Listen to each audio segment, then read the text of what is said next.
Pueden tomar asiento, muchas gracias. Acto seguido, hará uso de la palabra. Posteriormente, al saludo personal que está realizando en este momento.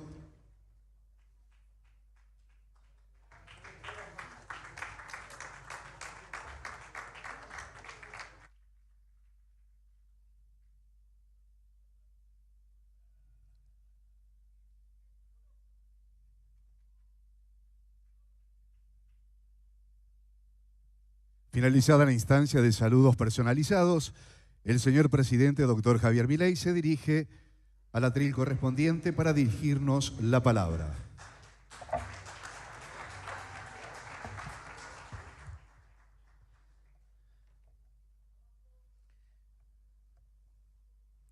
Buenos días a todos. Quiero transmitir mi agradecimiento a Susan Sigal, a Natalio Grimman y a los demás integrantes del Council de las Américas y también a la Cámara de Comercio y Servicios por haberme invitado a hablar hoy. Quedé medio agitado con el ahí de la vuelta. Lo que pasa es que el tema de la gestión en momentos tan duros como el que nos tocó recibir genera un espíritu de cuerpo muy fuerte con el equipo, y la verdad que es increíble porque en el resto del mundo se está hablando del milagro argentino y sin los colosos que tengo como ministro esto sería imposible. Así que mi agradecimiento a todos mis ministros.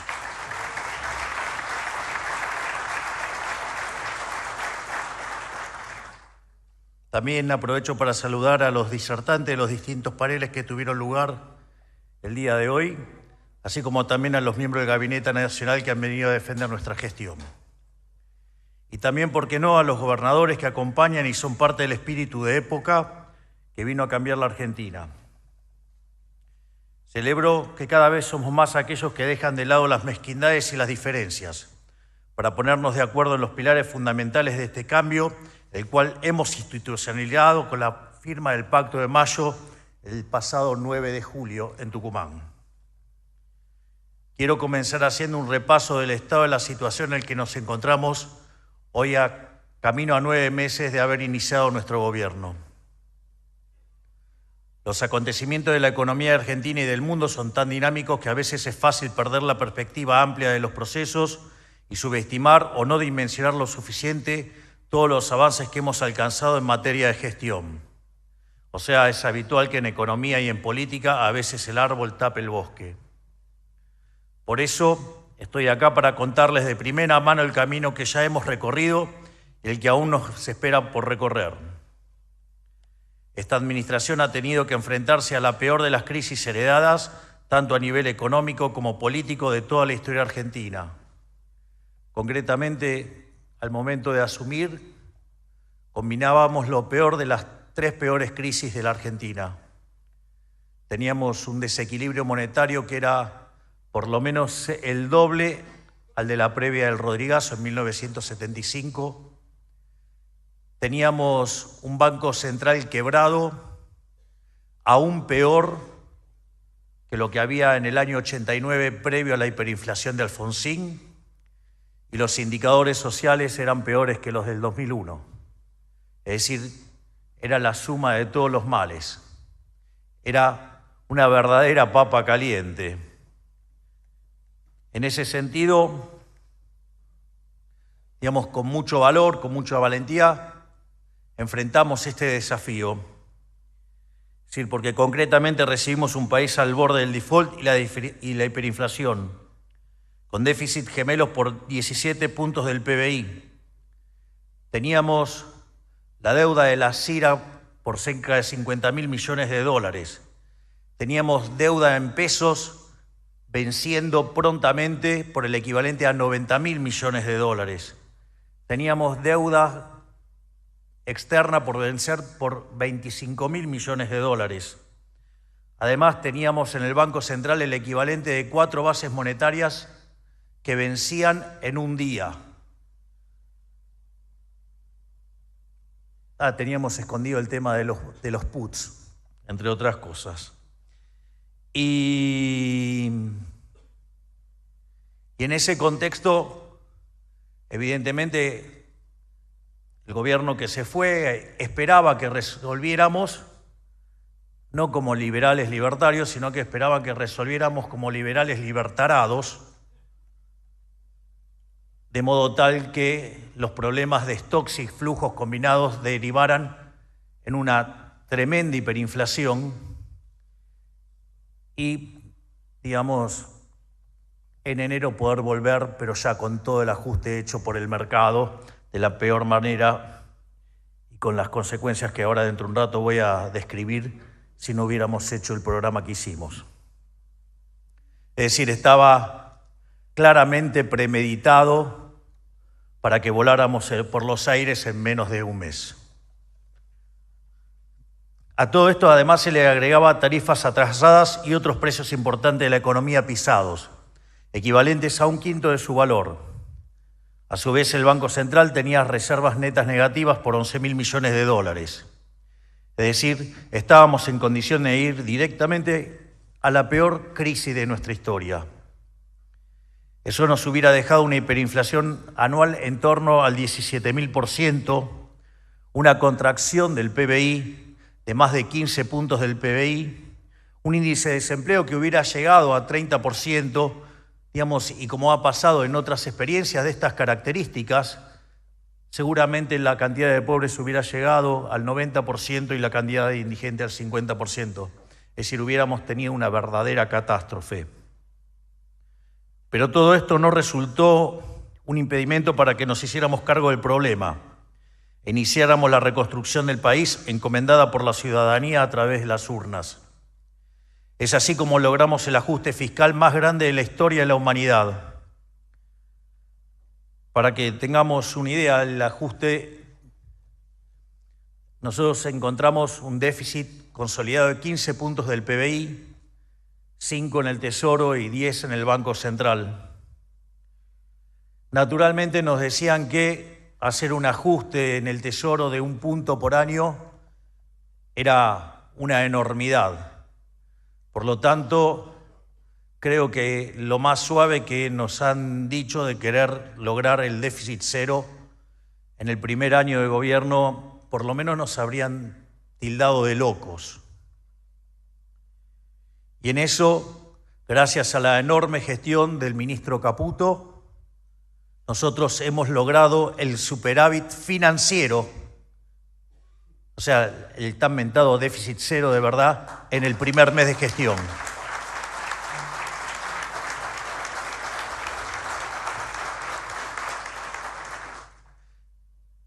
Si ustedes consideran que en los últimos 123 años de historia tuvimos déficit en 113, ya se van a dar cuenta que el logro es enorme. Y cuando no tuvimos déficit fue porque no pagábamos la deuda. Es la primera vez en la historia, desde el inicio del siglo XX hasta hoy, que tenemos resultado financiero positivo sin estar en default.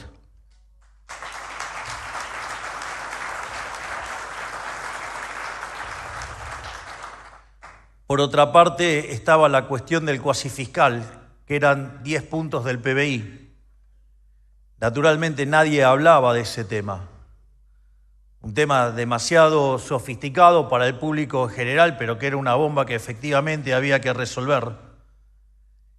Y ahí, y en combinación, digamos, el ministro Caputo, con el presidente del Banco Central, Santiago Bausili, y con una labor enorme de Pablo Quirno, la Secretaría de Financiamiento, en 6 meses, parece increíble, en 6 meses logramos terminar y liquidar el déficit cuasifiscal, consolidando un ajuste fiscal de 15 puntos del PBI en 6 meses, el ajuste fiscal más grande de la historia de la humanidad.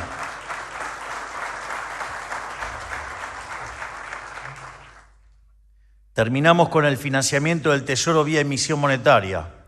Bajamos la tasa de interés y progresivamente comenzamos a sanear el balance del Banco Central.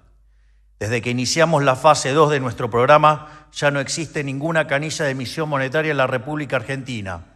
La hemos cerrado todos y es gracias a eso que la situación del tipo de cambio se ha estabilizado. Básicamente, nuestra hipótesis de trabajo es que la inflación es siempre y en todo lugar un fenómeno monetario. Para terminar con ese flagelo hay que terminar con la emisión, porque ese aumento de la cantidad de dinero es lo que lleva a la pérdida del poder adquisitivo del dinero, y eso hace que todos los precios expresados en unidades monetarias suban. El tipo de cambio es uno más, hay que entender eso. Si el tipo de cambio es un precio más de la economía. Y lo que hace el Banco Central con la cantidad de dinero es determinar la escala nominal de la economía. Hay algo sonando. Gracias. Entonces, en ese contexto, la primera etapa era el déficit cero para justamente cortar con la emisión para financiar el déficit fiscal. Se logró en el primer mes de gestión. No solo eso, sino que había que terminar con lo que hacía el déficit cuasi fiscal y terminar con los pasivos remunerados. Una vez que terminamos con los pasivos remunerados, también terminamos con el tema de los puts. Y en ese sentido, habíamos ido a un programa de exceso de oferta de dinero cero. Es decir, que la única forma que se iba a emitir dinero era por sector externo, es decir, compra de dólares, asimilando, digamos, la venta de dólares por parte del sector privado como la contraparte de demanda de dinero, es decir, con dólares ustedes compran pesos. Pero una de las cosas que nos dimos cuenta es que no era suficiente eso, porque en realidad, hasta que no terminemos de resolver los problemas del stocks, tenemos cepo. Y en esa situación no es que los individuos están comprando pesos con dólares, sino que liquidan los dólares porque está el cepo.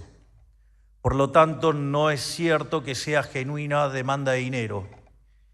Y a partir de eso fue que pasamos al sistema de emisión cero, mientras que tenemos cepo como consecuencia de que todavía no terminamos de resolver los problemas de los stocks.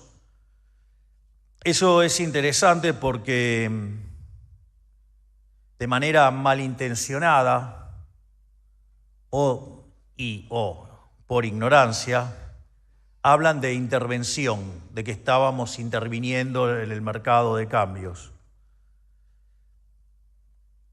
¿Cómo sería un mundo o el equilibrio sin intervención? En el equilibrio sin intervención, la tasa de interés tiene que ser libre, porque es un mecanismo de coordinación intertemporal y no deberíamos tocarlo. El tipo de cambio sería libre y por lo tanto la variación de reservas sería nulo y la variación de la cantidad de dinero sería nulo. En este caso, digamos, como nosotros tenemos control de capitales por un problema de desequilibrios de stocks, que cada vez es más pequeño, en este sentido, la única forma de replicar el equilibrio de no intervención es justamente sacar los pesos que emitimos por compra de dólares desde el cepo. Y obviamente, como había brecha, por cada $3 que se tradean en el MULC, y 2 tienen que volver y 1 queda dentro del Banco Central, y la variación de la cantidad de dinero es 0. Con lo cual, si ustedes se fijan, este nuevo equilibrio tiene menos grado de intervención que el que teníamos antes de esto. Por lo tanto, no es que fuimos a un nivel de más intervención, sino que de menos intervención. Por eso yo a veces no sé si los economistas, después de tantos años de vivir en una economía dirigista, se les empastó el cerebro o son directamente burros. Pero Y obviamente que al quedar la cantidad de dinero fija, al quedar, digamos, justamente la escala nominal fija, ¿qué es lo que empezó a pasar? Empezó a caer el tipo de cambio. Y la convergencia entre los tipos de cambio paralelo y el oficial se está dando desde arriba hacia abajo y no como históricamente fue en Argentina, desde abajo hacia arriba. Es decir, nosotros no estamos dispuestos a devaluar para arruinar a los argentinos. Vamos a trabajar en cambiarle los niveles de productividad para que no se tengan que empobrecer los argentinos por culpa de los desaguisados de los economistas de mala calidad y por gobiernos de pésima y peor calaña.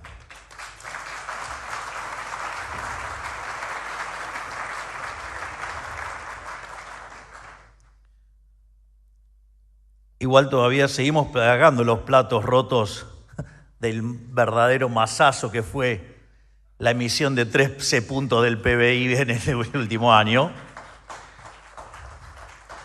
Pero gracias al ancla fiscal y monetaria logramos evitar la hiperinflación y la estamos bajando.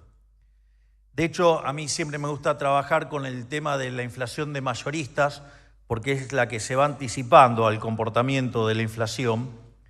Y cuando nosotros llegamos en diciembre, la inflación mayorista era del 54% mensual. Entiendo que los economistas, como presagiaban todo tipo de calamidades, no quieran verlo así porque, digamos, van a quedar en evidencia en sus errores. Pero 54% mensual anualizado es el equivalente a 17.000. Y la realidad es que el último dato de mayoristas fue 2,7%. Es decir, anualizado eso da 35%. Vaya si no es un tremendo logro digno de un reconocimiento histórico para el ministro Caputo pasar del 17.000 al 35%.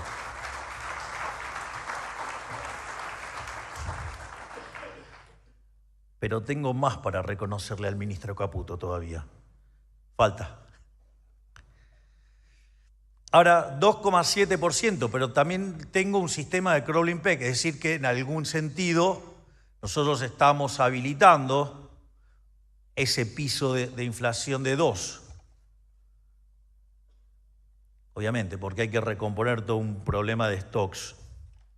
Y en ese contexto, si sacamos ese piso de 2, la inflación entonces estaría viajando a menos del 0,7 mensual. Es decir, que la inflación verdaderamente no ha bajado de 17.000 a 35, sino que ha bajado de 17.000 a 8%. Gracias, Toto.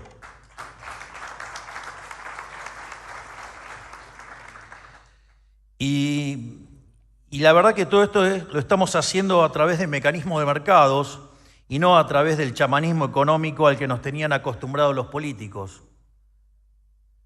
La característica esencial de este programa antiinflacionario respecto a los históricos que fueron exitosos es que, por ejemplo, una de las cosas que no hubo fue una hiperinflación antes, que llevara a una licuación de los activos financieros de la economía y que fuera muy fácil estabilizar, porque partiendo de niveles de agregados monetarios muy bajos se vuelve muy fácil estabilizar por la recomposición de la demanda de dinero, por ejemplo. Pero nos parecía muy doloroso ese equilibrio en caso de que los orcos nos hubieran permitido seguir gobernando con una hiper, ¿no? Por otro lado, lo hicimos también sin expropiaciones. Es decir, acá no hubo tal cosa como presagiaron muchos econochantas acerca de un plan Bonex. Ni que hablar de los imbéciles que hablaron de que hubo un plan Bonex cuando no lo hubo. Por otra parte, otro elemento distintivo de esto, no hubo controles de precios. No solo que no hubo controles de precios, tampoco se controló el tipo de cambio. Cuando en realidad con una economía con la inestabilidad de la demanda de dinero que tiene y el ejercicio y la ductilidad que tenemos para hacer el switch de portafolios a dólares y a fijar el tipo de cambio hace que sea mucho más fácil estabilizar. Y como si todo esto fuera poco, todo este proceso de estabilización lo estamos haciendo con recomposición de precios relativos. Es interesante, todo el mundo ve el milagro, menos los argentinos.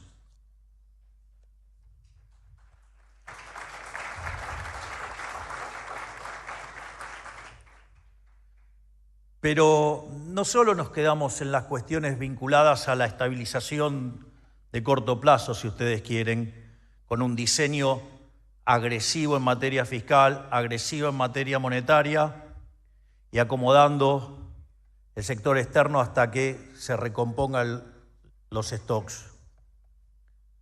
También nos hemos ocupado del largo plazo. Hemos emprendido un plan de reformas que es el más ambicioso de toda la historia argentina. El programa de reformas más grande de la historia argentina se hizo en la década de los 90 durante el gobierno de Carlos Menem. La reforma que nosotros llevamos a cabo con el DNU y la ley bases es 8 veces más grande que lo que hizo Menem en todo su gobierno. Y eso lo hicimos en 6 meses con 15% de la Cámara de Diputados y 10% de la Cámara de Senadores. Háblame de gestión ahora.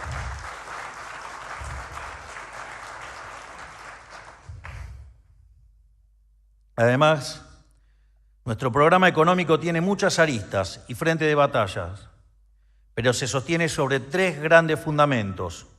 Una macroeconomía ordenada, sin trampas ni atajos, para darle una solución definitiva al problema de la inflación. Un profundo recorte del gasto público para aliviar la carga del sector privado y una atención obsesiva a desregular y devolverle la libertad a cada uno de los argentinos, donde tengo el privilegio, el honor, el orgullo de tener un ministro de la estatura intelectual de un coloso como Federico Sturzenegger haciendo esta revolución.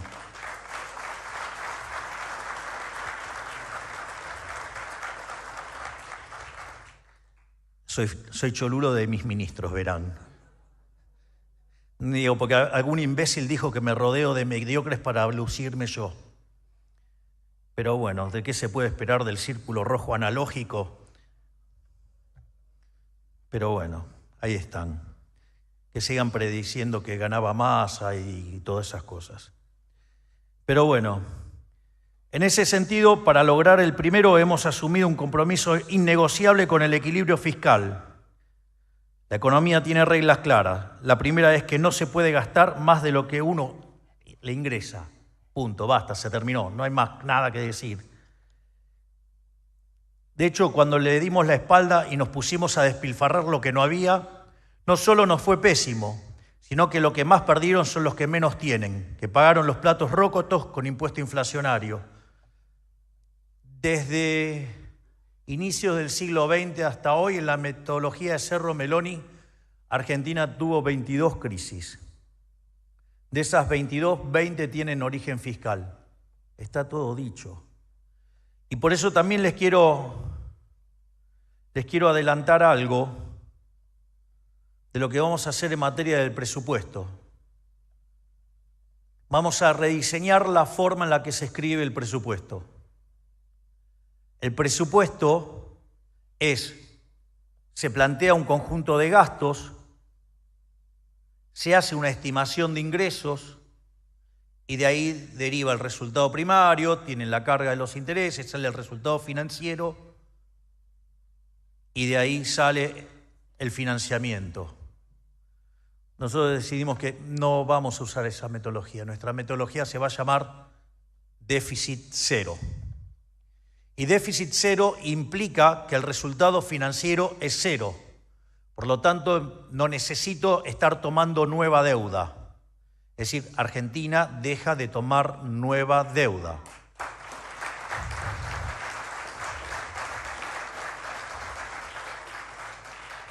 Aviso que rolear la deuda no es nueva deuda porque después aparecen los tipos que suman con dificultad y que no lo pueden hacer ni con un abaco. Y dice, ay, no hay tomaron deuda. Sí, digo, para rolear. Aviso porque, digo, vivimos en Argentina. No solo eso, una vez que ustedes van a déficit cero, eso quiere decir que la relación deuda-producto es no creciente. Por lo tanto, de cara al futuro, tendríamos que ver que se vaya desplomando el riesgo país. Y esto es interesante porque mientras que hubo un sacudón financiero en todo el mundo, ¿cuál fue el único lugar que subió y le fue mejor? Argentina. Pero no solo eso, eso quiere decir que entonces el superávit primario va a ser igual a los intereses. Y como está planteado en términos de déficit cero, se puede hacer que el presupuesto sea neutral en términos de ingresos. Entonces va a haber una parte del gasto público que se va a acomodar, por ejemplo, que sigue a la inflación, y por diferencia sale el resto del gasto público consistente con esa regla. Para un escenario base se determinan unas partidas que van a ser después ponderadores, y eso es lo que va a permitir que en la medida que se ajusten los ingresos, dado el gasto con esa lógica, por diferencia se van asignando esas partidas, de modo tal que se diseña una regla para no violentar de ninguna manera el déficit cero. No vamos a tener déficit fiscal. Es más, en lo que tiene que ver con la inflación, la verdad es que en los últimos 15 años solo hubo 2 países en la región que presentaron una inflación anual al 20%, y todos sabemos cuáles son. Uno fuimos nosotros, la otra es la dictadura sangrienta del criminal Nicolás Maduro. Quiero ser muy claro con esto. La inflación anula cualquier tipo de proyecto de vida, de negocio o incluso de formar una familia. Resulta imposible calcular gastos o planificar un futuro digno con la inflación comiéndole el bolsillo a los argentinos. Por eso terminar con ella es instrumental para recuperar la confianza de todos los actores económicos, que fue dilapidada por los gobiernos anteriores. Es por esas experiencias pasadas que aprendimos que ordenar lo fiscal y lo financiero es condición sine qua non para volver a crecer. Por más buenas que puedan ser las intenciones de un gobierno, sin una macro sustentable todo lo demás es efímero. Digo, de vuelta, no va de la micro a la macro. Ustedes ordenan la micro y la macro es un desastre, digo, van a terminar mal. Por eso primero hay que ordenar la macro.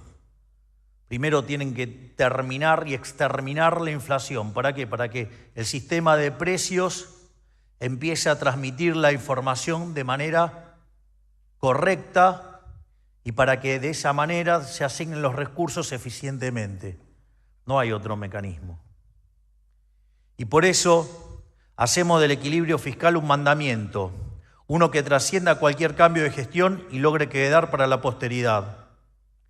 En cuanto al plan de desregulación que afecta a cada uno de los sectores de la economía, la evidencia empírica está de nuestro lado, porque como ya me han escuchado decir muchas veces, los países más libres son 12 veces más ricos que los reprimidos, al margen que tienen 50 veces menos de pobres en el formato, 50 veces menos de pobres en el formato extremo y 25 si lo toman en el estándar.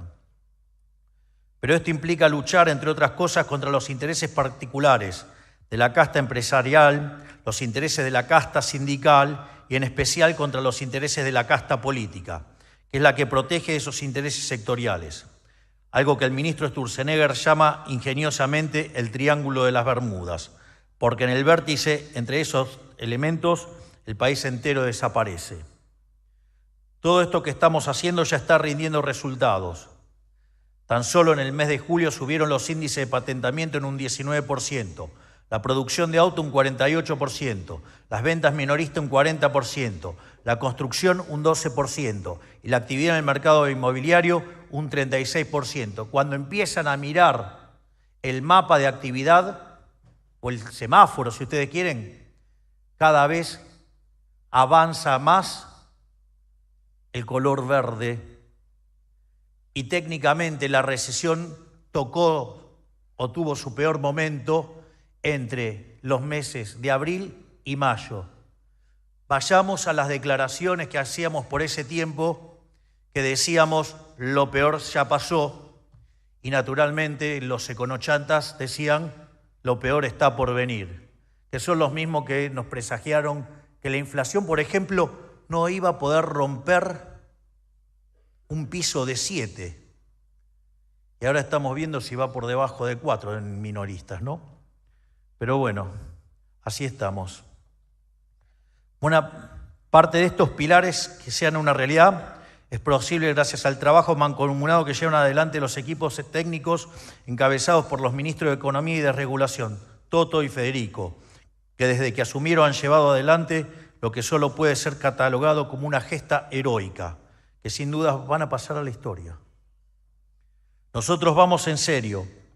Queremos dejar atrás el modelo fracasado del Estado presente y volver a instaurar el modelo de la libertad. Por eso estamos haciendo un cambio profundo, de raíz, y todo cambio profundo requiere de tiempo, un bien escaso que debe ser usado con prudencia y sabiduría si queremos que este nuevo modelo se sostenga en el tiempo. La gente no puede esperar más, pero entiende que este es el único camino. La política debe comprender lo mismo y acompañar, con su propio esfuerzo, el de la ciudadanía. De nada sirve hacer cambios que no puedan perdurar. Esa historia ya la vivimos. Gobiernos que fracasan tras apurarse en dar soluciones que luego no pueden sostenerse, generando un daño peor al que se encontraba inicialmente. Nosotros no estamos dispuestos a repetir esa historia.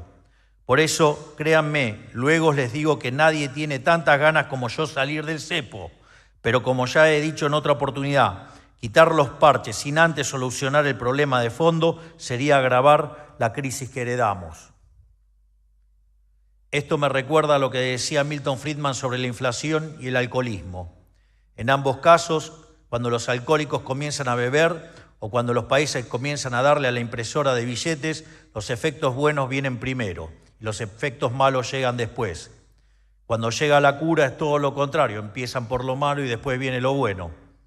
Y la resaca de dejar de beber, cuanto más se bebió, más profunda es la resaca.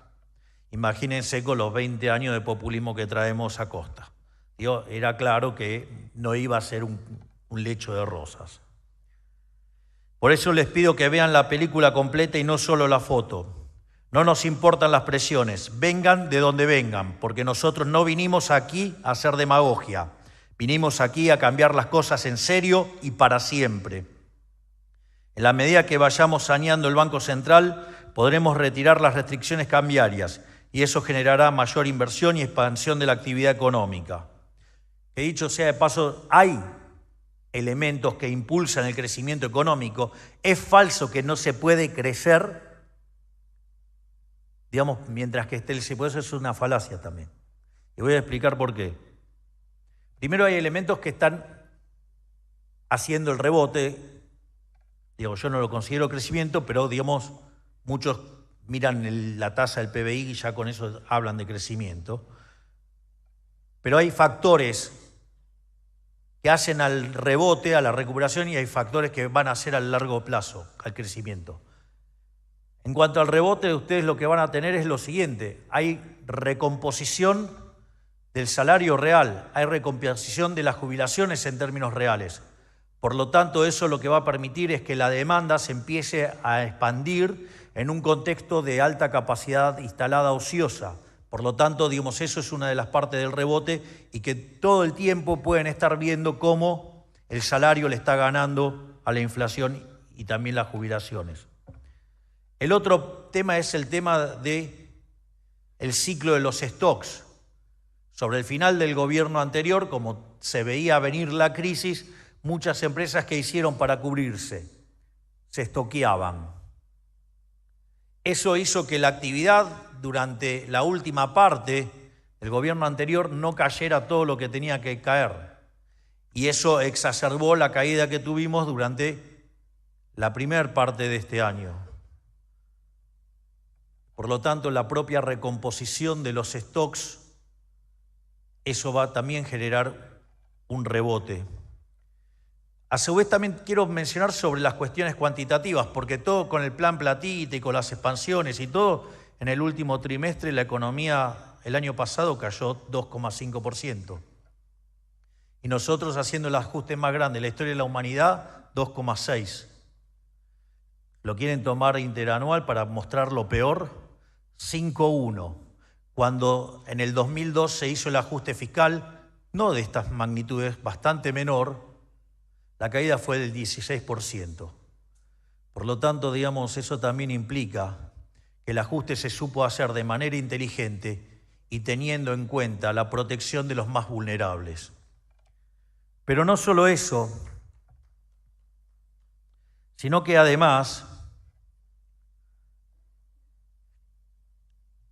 el crecimiento se genera por inversión y la inversión hay que financiarla y se financia con ahorro. El ajuste fiscal de 15 puntos del PBI lo que hace es devolverle el dinero al sector privado. Por eso, mientras que en diciembre discutíamos la hiperinflación, hoy discutimos créditos hipotecarios a 30 años. Es decir, esa carga del Estado, corriéndolo del medio, le está devolviendo los fondos al sector privado para que invierta y podamos crecer.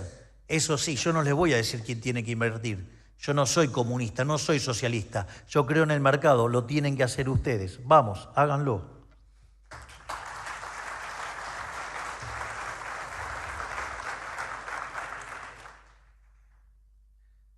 Obviamente, en la medida en que vayamos reduciendo el gasto público y volviendo cada vez más sostenible el superávit que tanto esfuerzo nos costó conseguir, ¿saben qué vamos a hacer?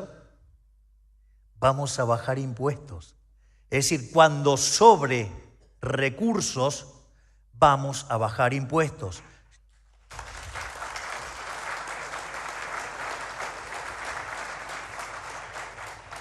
Algo que además ya lo estamos haciendo. Y hay básicamente una reflexión, digamos, ¿cuál es la verdadera carga que tiene, la carga fiscal que tiene un país? En eso Milton Friedman, Murray Newton Rothbard, eran bien claros, es el tamaño del sector público. Y si nosotros hicimos un ajuste del 15 puntos del PBI, somos el gobierno que más recursos les devolvió a todos los argentinos como nunca antes en la historia. Por lo tanto, aquellos que dicen que se ponen a fijarse en si algún impuesto transitoriamente subió y que somos el primer caso donde estamos demostrando que fue transitorio porque los estamos bajando, además le devolvimos a los argentinos de bien 15 puntos del PBI. Por lo tanto, miren esto que interesante, porque hoy tenemos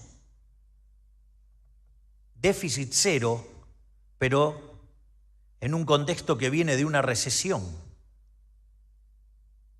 O sea, eso en términos de resultado estructural es positivo. Quiere decir que cuando rebote la economía, vamos a devolver impuestos. Y cuando además la economía empiece a crecer, vamos a devolver más impuestos. Es decir, me voy a encargar personalmente por quitarle la bota del cuello a todo el sector privado para que podamos volver a crecer genuinamente. Porque la riqueza la crea el sector privado y no los parásitos del sector público.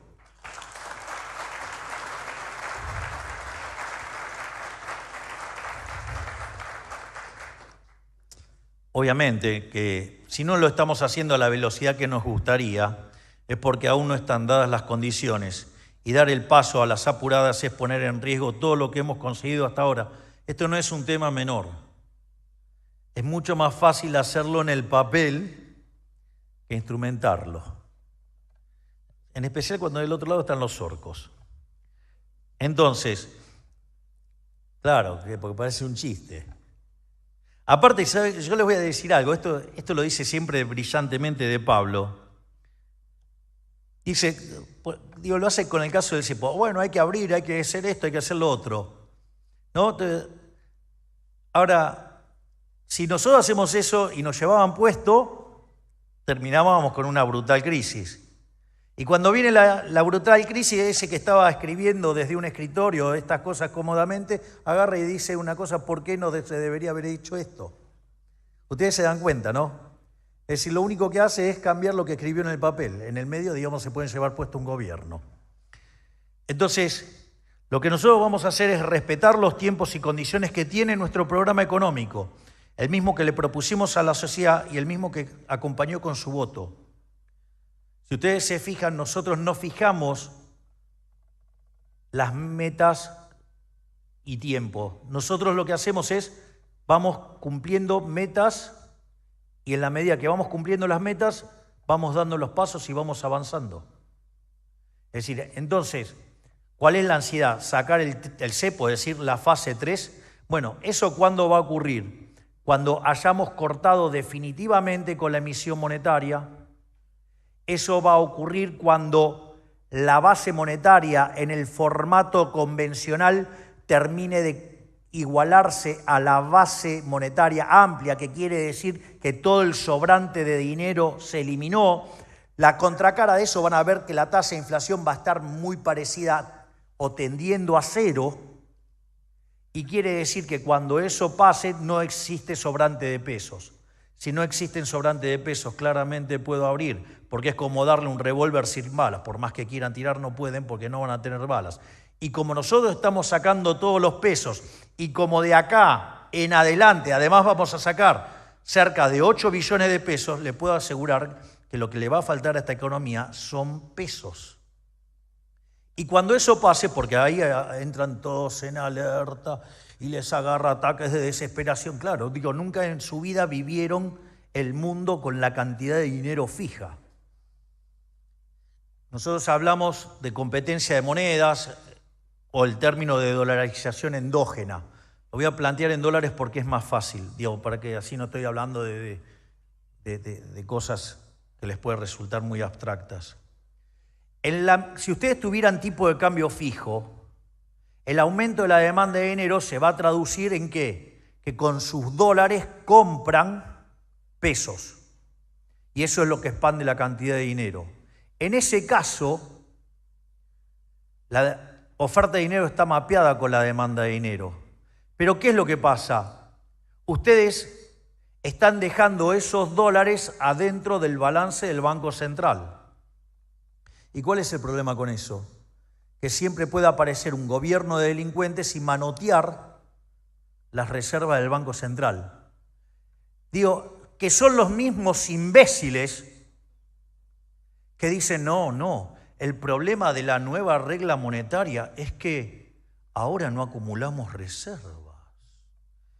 Y entonces no podemos pagar la deuda. Primer punto, ¿qué quiere decir? Que entonces los países que tienen tipo de cambio libre defaultean.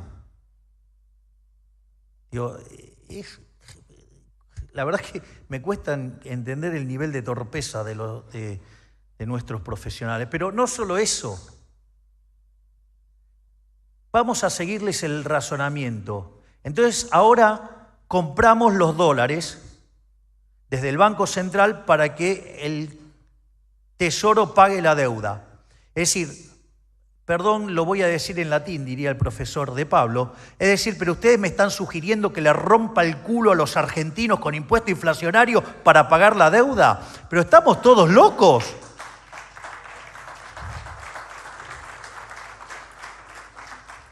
Los dólares se compran con superávit fiscal. Los dólares los va a comprar el Tesoro en el mercado de cambios, no falsificando dinero y estafando a los argentinos de bien. Y en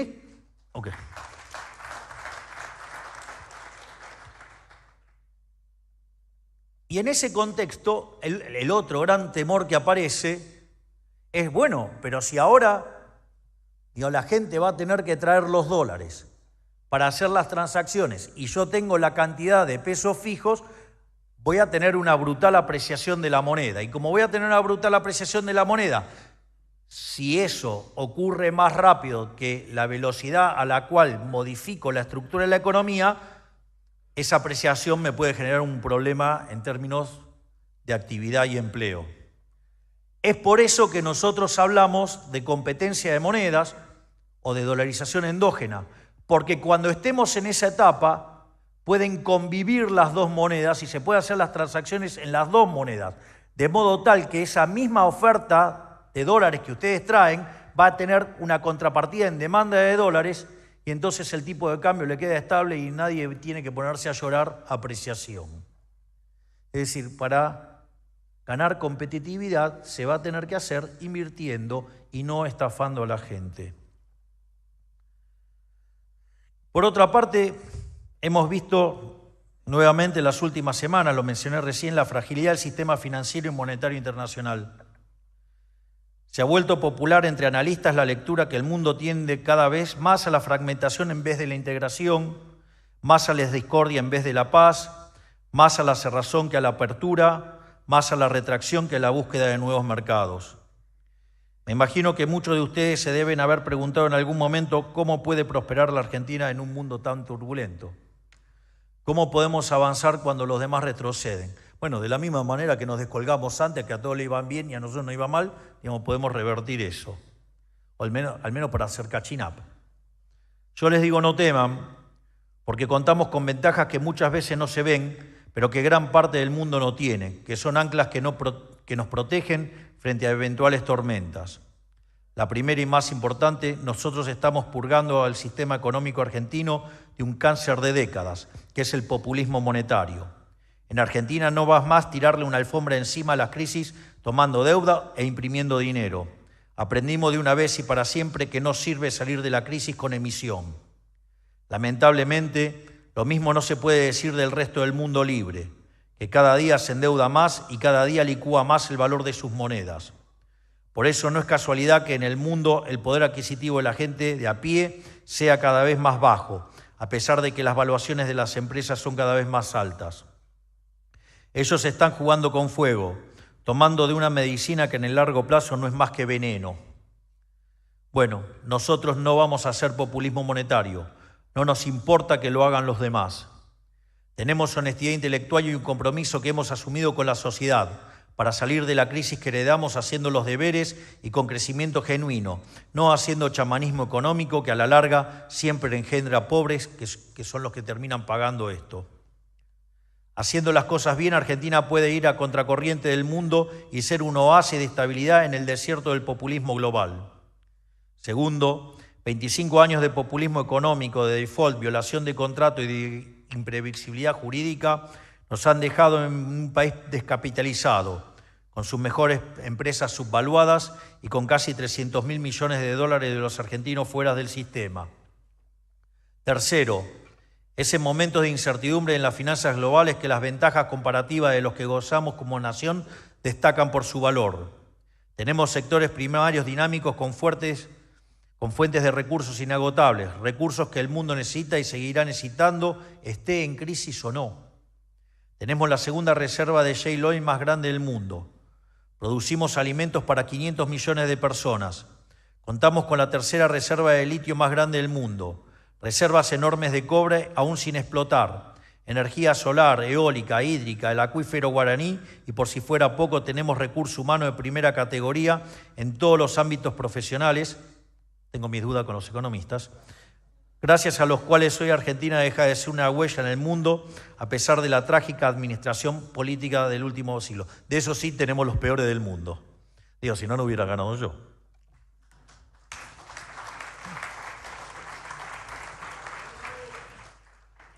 ¿Creen que eso se puede decir lo mismo de muchos otros países? No, tan solo de un puñado, con lo cual no cabe duda de que hemos sido privilegiados por Dios en la lotería mundial. Y en cuarto lugar, pero igual de importante, estamos emprendiendo un cambio de paradigma no solo económico, sino también social, político y cultural. Y con este cambio vamos a contramano de la dirección que en el último tiempo están emprendiendo muchos países del mundo. Mientras otros países proponen censura, nosotros proponemos libertad de expresión. Miren tan solo lo que pasa en Inglaterra.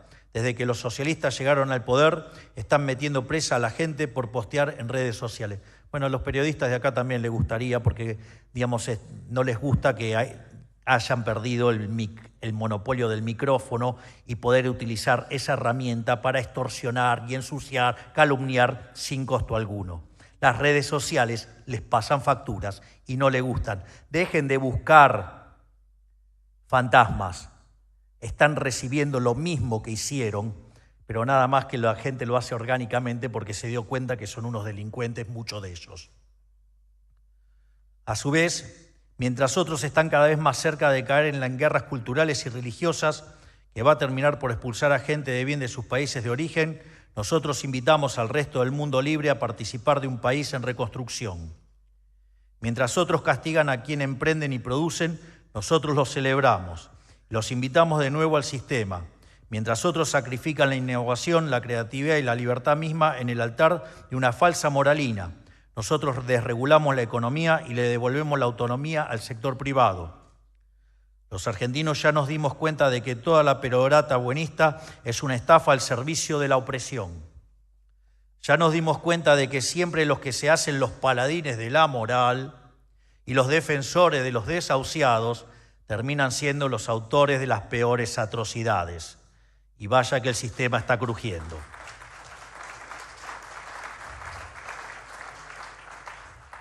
Todo esto, sumado a lo lejos que estamos geográficamente de la guerra y del conflicto, puede significar un destino de paz y sosiego para hombres y mujeres a lo largo del mundo, que luchan por una vida mejor. Y también puede significar un lugar de retorno para tantos argentinos que hoy prueban su suerte en el exterior. Como decía Milton Friedman, el primer voto y el más importante de todos se hace con los pies eligiendo dónde vivir. Antes muchos decían, la salida es Ezeiza. Nosotros venimos a proponer que Ezeiza sea una puerta de entrada.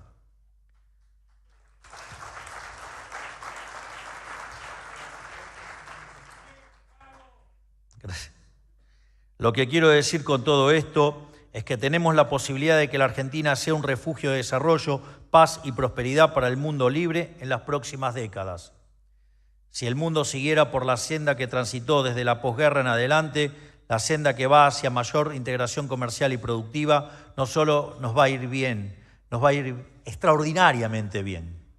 Pero inclusive si el mundo terminara de extraviarse, inclusive si sobrecayeran tiempos de dificultad y desconcierto, tenemos lo necesario para que la Argentina salga a flote y tenga éxito donde los demás fracasan, lo cual significaría también la inmensa responsabilidad de ser un faro de luz entre tanta oscuridad, una obligación a la que nunca le vamos a dar la espalda, que no es una cuestión de arrogancia o de patriotismo declamatorio, no lo es. Es analizar las condiciones objetivas que tenemos para la grandeza en este contexto global que nos ha tocado vivir. Con lo cual, cuando decimos que las fuerzas del cielo nos acompañan, no es solo una expresión de deseo, sino la manifestación de una concatenación de hechos que sugieren que la Argentina está frente a un cambio de época. Sin embargo, convertir en acto toda esta energía en potencia va a requerir de mucho trabajo de parte de todos los que participamos de la vida política argentina, a todos los niveles de la vida política, a nivel nacional, provincial y municipal, y en los poderes ejecutivo, legislativo y judicial. Todos tenemos la obligación de estar a la altura de lo que necesita el pueblo argentino, que es quitarle el peso muerto del Estado de encima, retirar al Estado para hacerle lugar a una sociedad dinámica y pujante, que durante demasiado tiempo ha estado atada de manos. Nosotros estamos cumpliendo de sobremanera, hemos pasado la motosierra a un nivel que nadie concebía posible. Estamos desregulando la actividad económica a una velocidad sideral. Me causa gracia porque había un imbécil que hablaba de que era mucha licuadora y que de la motosierra había quedado una tijerita. Parece que Elon Musk, Donald Trump y mucha gente de afuera la ve, pero parece que los de acá no la ven. Es raro, no la ven.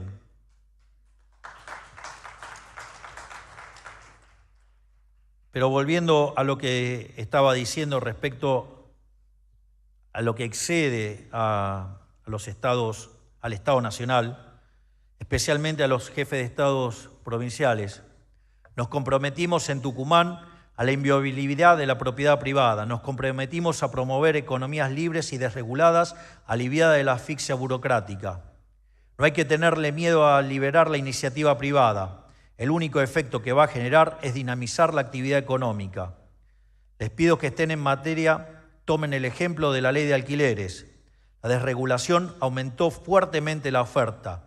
El aumento de la oferta bajó los precios en términos reales y mejores precios reales mejoraron el acceso a la vivienda para todos. Las provincias también se comprometieron a ayudar a bajar el gasto público de 40 a 25 puntos del PBI. Quiero ser claro, solo con el ajuste nacional no alcanza. El 44% del gasto del Estado de nuestro país corresponde a las provincias y los municipios. Por cada empleado del Estado nacional hay 3 empleados provinciales.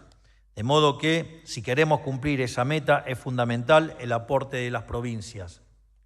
Lo mismo con el RIGI. Desde que los sancionamos, se acumulan anuncios tras anuncios de inversión a lo largo y a lo ancho del país. La sociedad tiene que saber que las grandes inversiones no van a llegar a las provincias que no adhieran al régimen.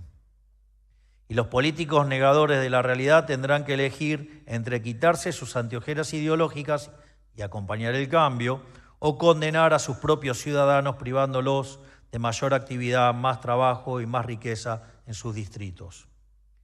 O sea, el camino de la libertad es, a la larga, un camino de reconciliación de la política con la ciudadanía. Pero en definitiva, esto requiere que todos hagamos un ejercicio. El ejercicio de sacar la mirada de corto plazo y llevarla al largo plazo. Y también de sacar la mirada del pago chico y el interés particular y poner el foco en lo que nos llamamos equilibrio general intertemporal. Si todos, no solo algunos, practicamos el ejemplo que pontificamos, no solo algunos honramos los compromisos firmados en Tucumán, no tengo duda de que saldremos adelante más rápido de lo que cualquiera se imagina. Por último, para despedirme, quiero agradecerles una vez más la invitación a las autoridades del Cónsul de las Américas y de la Cámara Argentina de Comercio y Servicios por la invitación y por la cálida bienvenida.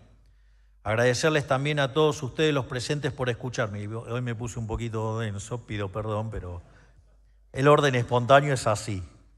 Digamos, decidí abrir muchas ventanas en el discurso y a veces pasa. Y quiero además invitarlo a acompañarme en esta gesta por hacer de la Argentina el país más próspero y libre, pujante que alguna vez fue. Para que seamos nuevamente una tierra de oportunidades, para los que todos, como dice nuestra Constitución, decidan habitar el suelo argentino.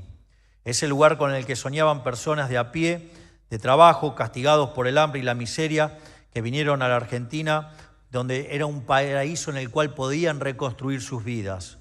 Un refugio de paz y prosperidad para quienes huyen del conflicto constante que paulatinamente envuelve al mundo. Tal como lo hicimos hace 120 o 150 años, pongan la marca donde quiera, pero 120 o 150, pero por ahí anda. Créanme que podemos hacerlo y vamos a hacerlo. Estoy seguro que todos ustedes que son protagonistas de la vida económica argentina cumplirán un papel fundamental en este proceso. Que Dios bendiga a los argentinos y que la fuerza del cielo nos acompañe. ¡Viva la libertad, carajo! Muchas gracias. Han sido las palabras del señor presidente de la Nación, doctor Javier Milei, en el marco de la Conferencia Anual Argentina, Perspectivas Económicas y Políticas. El señor presidente de la Nación procederá a continuación a retirarse del recinto. Que tengan una excelente jornada.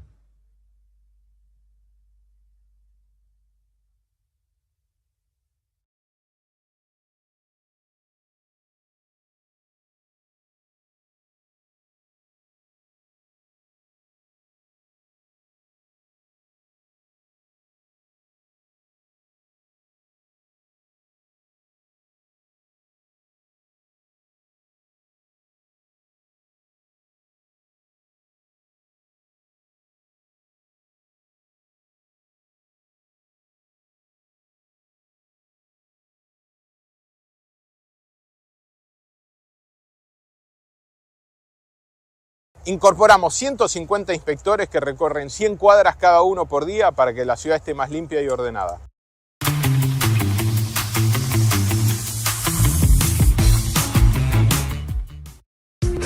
No me alcanza el modo de decir el placer que me da verte. Qué lindo estar acá juntos. Gracias por venir, de verdad. Sí, me acuerdo siempre, ¿sabés que siempre me acuerdo el primer mediodía? Sí. Que fui a Rosario, no me acuerdo para qué. Y me dijeron, che, tenés que ir a, no me acuerdo qué canal era. De 12 a 14 en Canal 3 de Rosario. Canal 3 de Rosario, bueno. Y ahí te conocí. Y ahí nos conocí, desde entonces nos enamoramos a primera vista. Y fue que una, no se enoje tu esposo. una coincidencia interesante. Yo cada vez que digo que lo voy a entrevistar a Mónica Katz, aparte de contar quién es y de sus pergaminos, digo, es la posibilidad de amigarse con quiénes somos, cómo nos alimentamos. Yo te recomiendo que te quedes porque aparte, mira, viene con un niño nuevo, que es un hermoso libro. Eso no se come, es tremendo. Junto con una tal